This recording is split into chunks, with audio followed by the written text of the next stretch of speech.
Telangana municipal ఎన్నికల schedule విడుదల. పోటీ చేసే అభ్యర్థులకు అర్హతలు ఇవే. ఎన్నికల తేదీలు. తెలంగాణలో మునిసిపల్ ఎన్నికల నగారా ముగింది.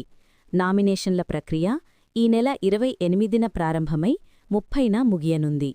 పోలింగ్ తేదీ ఫిబ్రవరి 11. ఓట్ల లెక్కింపు ఫిబ్రవరి 13.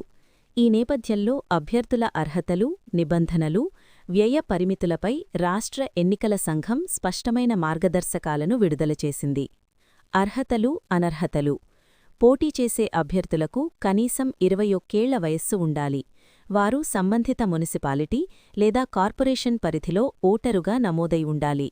ప్రభుత్వ కాంట్రాక్టర్లు, దివాళా తీసినవారు, గతంలో వ్యయ వివరాలు సమర్పించక అనర్హత వేటపడినవారు పోటీకి అనర్హులని కమిషన్ స్పష్టం చేసింది.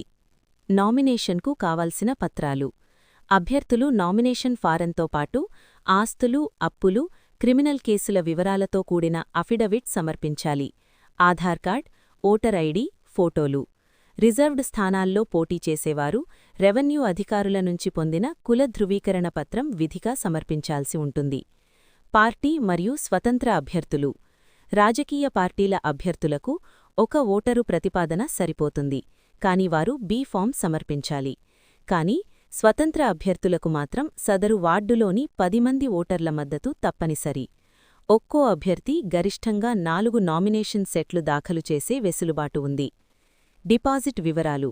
మున్సిపాలిటీల్లో జనరల్ అభ్యర్థులకు రూ. 2,500, ఎస్సీ, ఎస్టీ, బీసీలకు రూ. 1,250 డిపాజిట్ నిర్ణయించారు.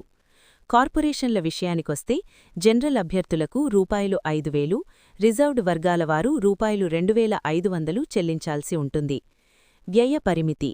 ఎన్నికల ఖర్చుపై కమిషన్ కఠిన నిబంధనలు విధించింది. కార్పొరేషన్ అభ్యర్థులు గరిష్ఠంగా 10 లక్షల రూపాయలు, గ్రేడ్ 1 మునిసిపాలిటీ అభ్యర్థులు గరిష్ఠంగా 5 లక్షల రూపాయల లోపు ఖర్చు చెయ్యాలి. అభ్యర్థులు దీనికోసం ప్రత్యేక బ్యాంకు ఖాతా తెరవాలి. సోషల్ మీడియా ప్రకటనల ఖర్చును కూడా ఇందులో లెక్కించాలని ఆదేశించింది.